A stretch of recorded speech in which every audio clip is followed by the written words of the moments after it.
Guys, welcome back to another video of commerce business. तो भाई बहनों, कैसे आप लोग? बहुत सही होंगे, घर पे होंगे, सुरक्षित होंगे। ठीक है। अब आज मैं पढ़ाने से पहले आपके साथ दो बातें शेयर करना चाहूंगा। सबसे पहली बात मैं शेयर करना चाहूंगा कि मेरी तरफ से आपको बहुत बहुत ज़्यादा वेरी सॉरी।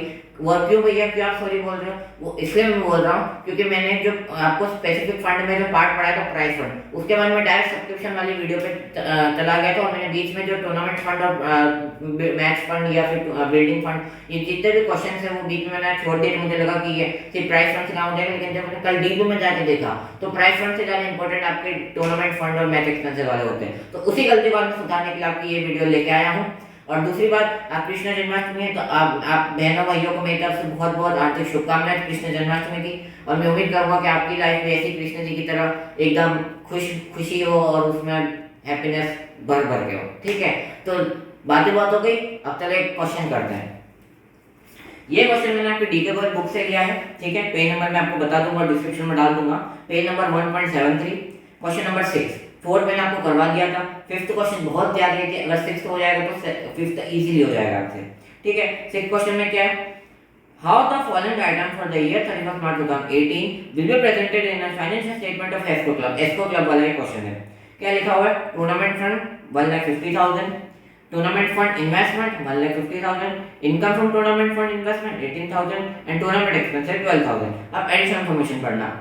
सी, हर एक एडिशनल इन्फॉर्मेशन इंपॉर्टेंट है। तो वो क्यों? क्योंकि जब अपन फुल स्केल वाले क्वेश्चन करेंगे ना बाद में, सारी चीज जिसमें आपको इनकम एक्सपेंडिचर और बैलेंस शीट दोनों बनानी, उसमें क्या होगा, अगर आप पहले एडिशनल इन्फॉर्मेशन पढ़ के अगर अंदर टिक मार्क कर दोगे ना किस किस आइटम्स में आपको एडजस्टमेंट करना है, तो आपसे क्या होगा, कोई भी पार्ट छूटेगा नहीं। आप सारे पार्ट को एक बार में क्लियर सही कर दोगे। तो ये आपके लिए बहुत ज्यादा हेल्पफुल रहेगा कि आप एडिशनल इन्फॉर्मेशन पहले पढ़ो और उसको पढ़ के आप अंदर जो एडजस्टमेंट है उसमें मार्क करो आइटम। ठीक है, तो ये आपके लिए बहुत ही यूजफुल रहने वाला है।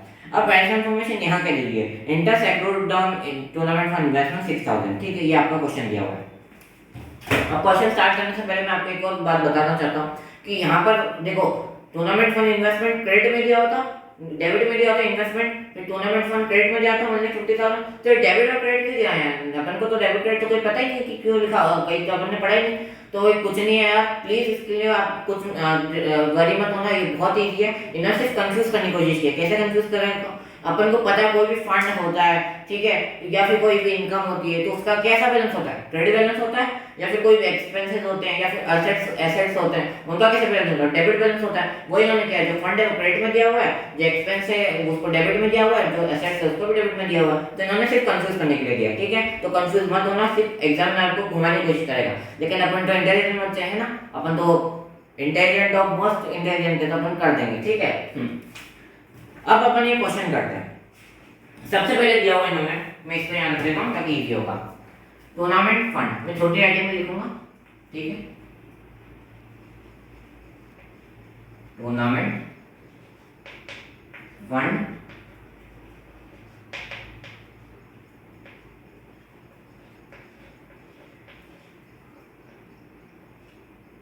$1,50,000 दिख रहा होगा आपको। मैं और इसको दाग कर देता हूँ, ये दिख रहा है 1,50,000। ठीक है, अब नेक्स्ट इंफॉर्मेशन दी हुई है कि टूर्नामेंट फंड इन्वेस्टमेंट, मतलब जो आपने स्टार्टिंग में इन्वेस्टमेंट किया ना 1,50,000 के, जो आपका बैलेंस पड़ा था, उसको आपने क्या कर दिया? इन्वेस्ट कर दिया। क्यों? क्योंकि आपको उससे इंटरेस्ट मिलने वाला होगा, तो आपने इसको पहले से इन्वेस्ट करके रख दिया स्टार्टिंग में। तो अपन यहाँ लिख देंगे, असेट साइड में ये इंफॉर्मेशन आएगा, टूर्नामेंट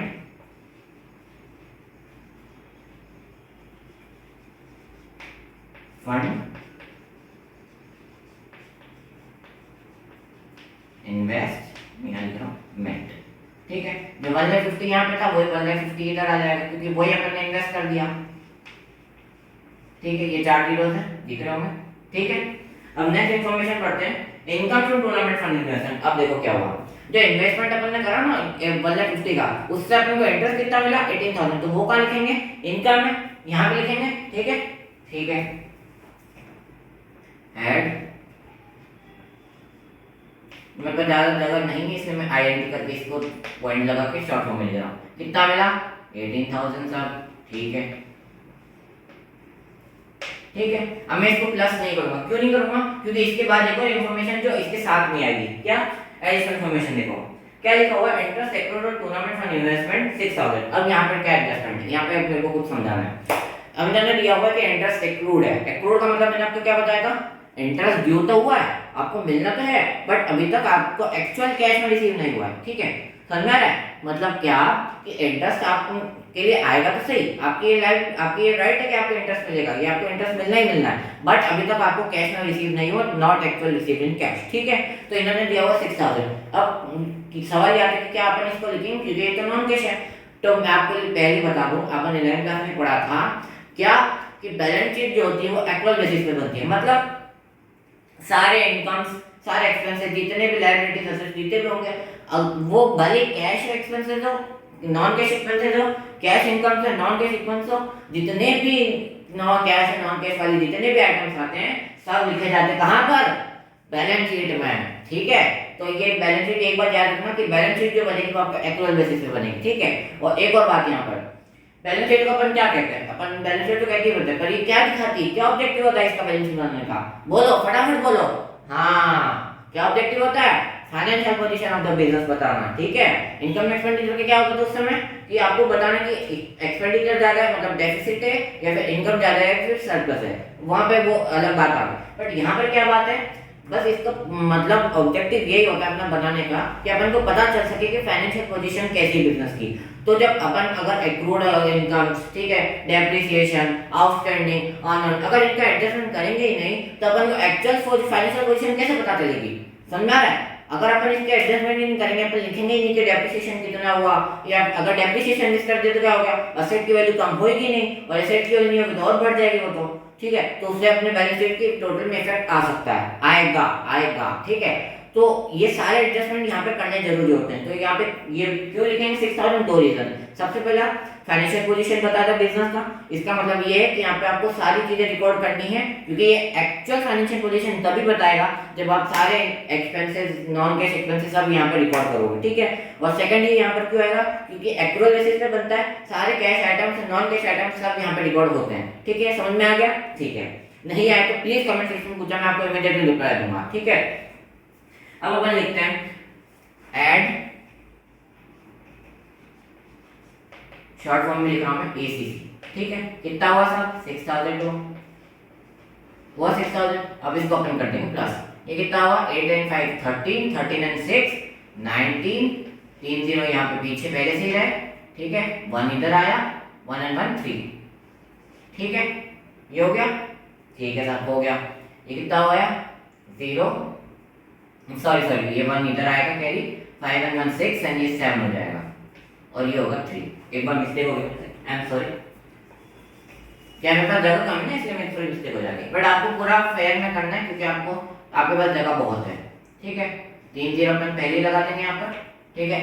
ये हो जाएगा आपका, हाँ 8 and 6 14, ऊपर 1 कैरी, 5 and 1 6 7, और ये 1,74,000 आया आपका यहाँ पर। अब एक ही चीज बाकी रह गई, क्या बाकी रह गई, इसमें एक और इन्फॉर्मेशन दी हुई है लास्ट में, टूर्नामेंट एक्सपेंसेस 12,000, मतलब आपके खर्चे कितने थे, एक्सपेंसेस कितना हो, सिर्फ 12,000 हुआ। इतनी सारी इनकम्स हो गई, बट क्या खर्चा रहा, बस कि एक्सपेंस होगा आपका हो गया 12,000, लेस कर देंगे, ठीक है 12,000।